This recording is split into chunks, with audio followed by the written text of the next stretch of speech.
Ötən gün Azərbaycana İran prezidentinin rəsmi səfəri baş tutdu və təbii ki, bu kimi siyasi əhəmiyyətli hadisələrdən hazırda danışacağıq. Daha ətraflı məlumatı bizə həmkarımız Süleyman çatdıracaq. Sabahın xeyir olsun. Sabahınız xeyir olsun Aynur, sabahınız xeyir Abbas ağa, necəsiz? Əla, sən necəsən? Təşəkkür edirəm, mən də yaxşıyam.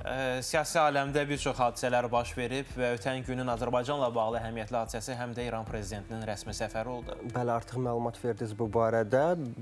Demək olar ki, müsbət abhada keçdi ötən günkü görüş.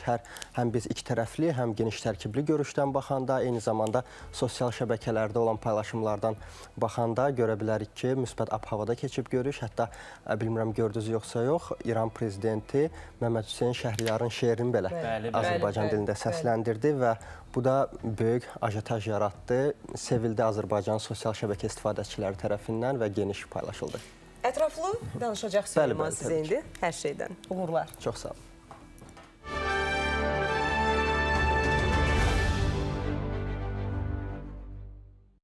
Sabahınız xeyir, hörmətli tamaşaçılar. Bugün siyasi icmalda bələdçiniz mənəm, Süleyman Həmidov. Bəli, ötən gün İran prezidenti Məsud Pezeşkiyanın Azərbaycana səfəri baş tutdu. Bu səfər artıq yekunlaşdı, amma səfərin önəmi var idi. Təkcə iki tərəfli münasibətlər kontekstində deyil, eyni zamanda Cənubi Qafqaz regionunda baş verən geosiyasi proseslər fonunda bu səfər çox böyük əhəmiyyət daşıyırdı. Qeyd eləmək lazımdır ki, İran prezidentinin bu səfəri 44 günlük vətən müharibəsindən sonra İran prezidentinin Azərbaycana elədiyi ilk səfərdir və məhz elə bu faktın özü də səfərin, bu prosesin siyasi çəkisini artırır. Qeyd eləmək lazımdır ki, vətən müharibəsindən sonra İran və Azərbaycan arasında zaman-zaman münasibətlərdə bəzi soyuqluqlar yaranmışdı.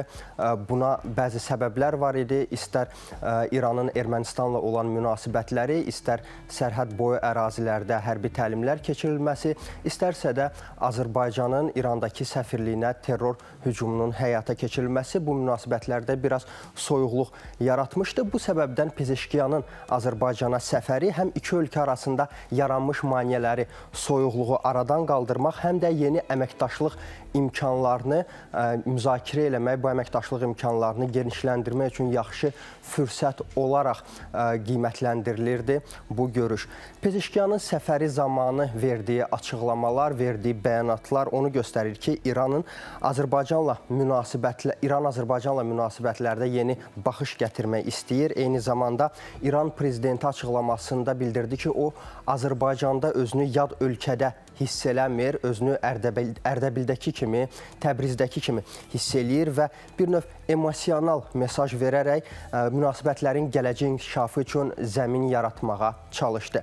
Pezeşkiyan eyni zamanda qeyd elədi ki, ikitərəfli əsasda müzakirə eləyərək dialoq vasitəsilə ölkələr arasında olan problemləri həll etmək olar və bunu məhz danışıqlar yolu ilə həll eləmək istəyir Pezeşkiyan, elə onun öz dilindən eşidək.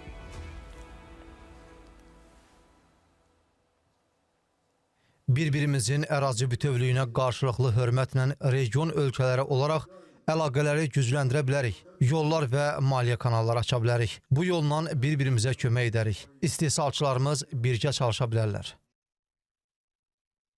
Qeyd eləmək lazımdır ki, Məsud Pezeşkiyan çox böyük nümayəndə heyəti ilə gəlmişdi. Xüsusilə də iqtisadi sahədə 100-dən çox nümayəndəsi var idi və bu da bizə ondan xəbər verir ki, sırf iqtisadi kontekstdə geniş şəkildə müzakirələr aparılıb. Elə iki tərəfli və çox tərəfli geniş tərkibli görüşdən sonra mətbuata bəyanatla çıxış edən ölkə liderləri, yəni Prezident İlham Əliyev və Məsud Pezeşkiyan çıxış edərkən, Prezident İlham Əliyev bu məsələyə toxundu və bildirdi ki, həm regional kontekstdə, həm də iki tərəfli əsasda iqtisadi məsələlərin müzakirəsi xüsusilə geniş şəkildə aparılıb. Eyni zamanda müzakirələr əsasında xüsusilə orta dəhliz məsələsinə diqqət ayrılıb. Hazırda Prezident İlham Əliyevin dediklərini izləyək.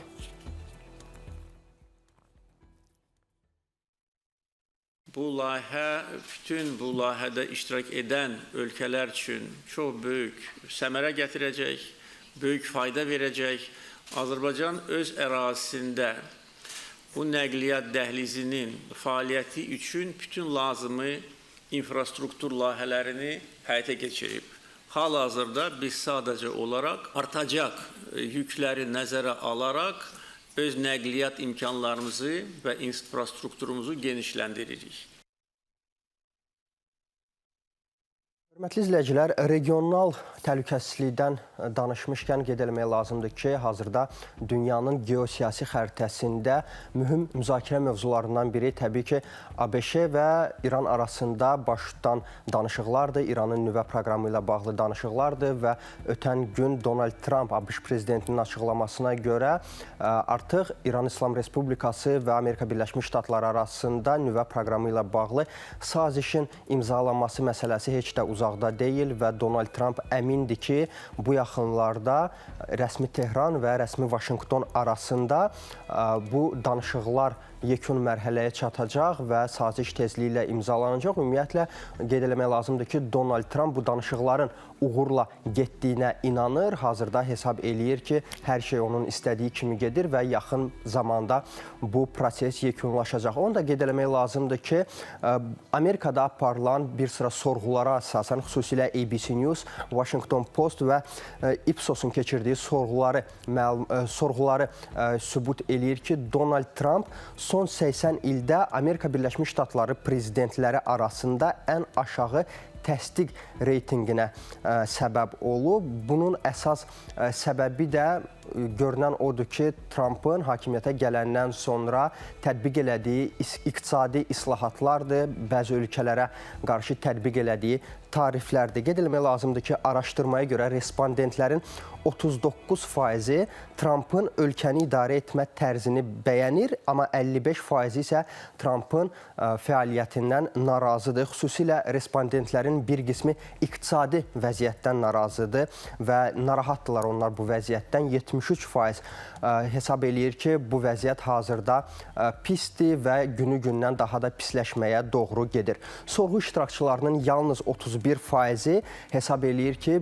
Donald Trumpın bu islahatları yaxın gələcəkdə, ümumiyyətlə uzun müddətli həm də perspektivdə Amerikanın güclənməsinə zəmin yaradacaq. Beynəlxalq münasibətlərə gəlincə 49% respondent hesab eləyir ki, Donald Trumpın bu islahatları ilə ümumiyyətlə istər geosiyasi kontekstdə, istər geoiqtisadi kontekstdə Donald Trumpın bu addımları Birləşmiş Ştatların dünyadakı xəritədə imicinə böyük bir zərbə endirib və Amerika Birləşmiş Ştatların nüfuzunu aşağı salıb. Gündəmdə olan daha bir məqam isə Birləşmiş Ştatlar və Ukrayna arasında imzalanmalı olan sazişdir. Qeyd etmək lazımdır ki, bu saziş Ukraynanın mineral ehtiyatlarını özündə ehtiva eləyir. Nəinki yeraltı mineral ehtiyatlarını, eyni zamanda yerüstü mineral ehtiyatlarını da ehtiva eləyir özündə. Buna həm böyük enerji aktivləri daxildir, digər tərəfdən neft və qaz yataqları da daxildir və Ukraynadan söz düşmüşkən qeyd etmək lazımdır ki, ölkələr arasında bu çərçivə sazişinin bu həftə imzalanmasına dair bir sıra açıqlamalar var. Amma qeyd etmək lazımdır ki, cəbhədə də döyüşlər davam edir Rusiya-Ukrayna arasında və heç də səngimək bilmir. Amma zaman-zaman atəşkəs də baş tutur. Biz bir neçə gün bundan öncə Pasxa bayramı münasibəti ilə baş tutan atəşkəsin şahidi olduq. Ondan sonra döyüşlər davam etdi təbii ki. Amma indi Rusiya prezidenti Vladimir Putin Böyük Vətən müharibəsinin şərəfinə atəşkəs elan eləmək istəyir.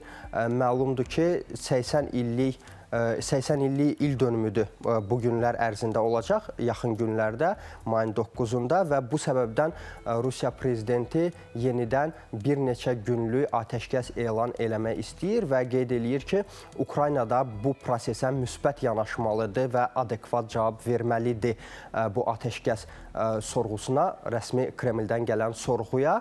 Təbii ki, Putinin bu açıqlaması maraq doğurdu. Digər tərəfdən Ukraynada bu açıqlamanı cavabsız qoymadı. Ukraynanın Xarici İşlər Naziri Andrey Sibiqa açıqlamasında bildirdi ki, əgər Rusiya tərəfi həqiqətən atəşkəs istəyirsə, bunu elə bugündən eləsin. Niyə görə mayın 9-unu gözləyir? Digər tərəfdən Kremlin sözçüsü Dmitri Peskov açıqlamasında qeyd elədi ki, hazırda rəsmi Moskva danışıqlar aparmaq üçün Kremldən bir siqnal gözləyir, bir işarə gözləyir. Çünki hüquqi cəhətdən Ukrayna rəhbərliyi hazırda Rusiya ilə danışıqlar apara bilmir. Çünki bilirsiniz, Ukrayna prezidenti Vladimir Zelenskinin bununla bağlı bir qadağası var ki, Ukraynanın heç bir rəsmisi Rusiya tərəfi ilə danışıqlar apara bilməz. Putinin elan etdiyi bir tərəfli atəşkəs müddətinə hələ ki şübhə ilə yanaşır Ukrayna tərəfi, amma görək yaxın günlərdə bu prosesə necə cavab verəcək rəsmi Kiyev.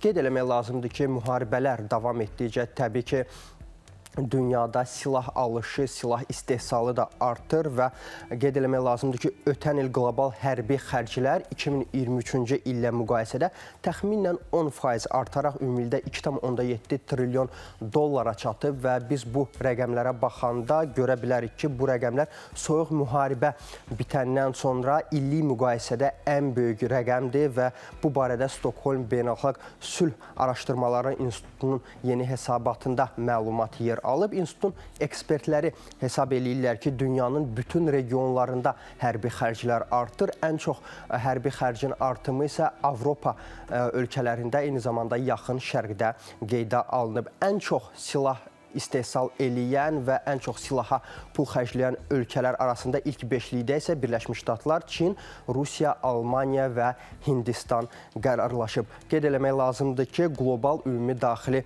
məhsulun həcmi, hərbi ehtiyaclara ayrılan payı 2024-cü ildə cəmi 2,5%-ə yüksəlib. Hörmətli izləyicilər, bugündən siyasi icmaldan bu qədər. Çalışın, geosiyasi proseslərdən kənar qalmayın və bu proseslərdən kənar qalmamaq üçün siyasi icmalı izləməyi unutmayın. Sağ olun, salamat qalın.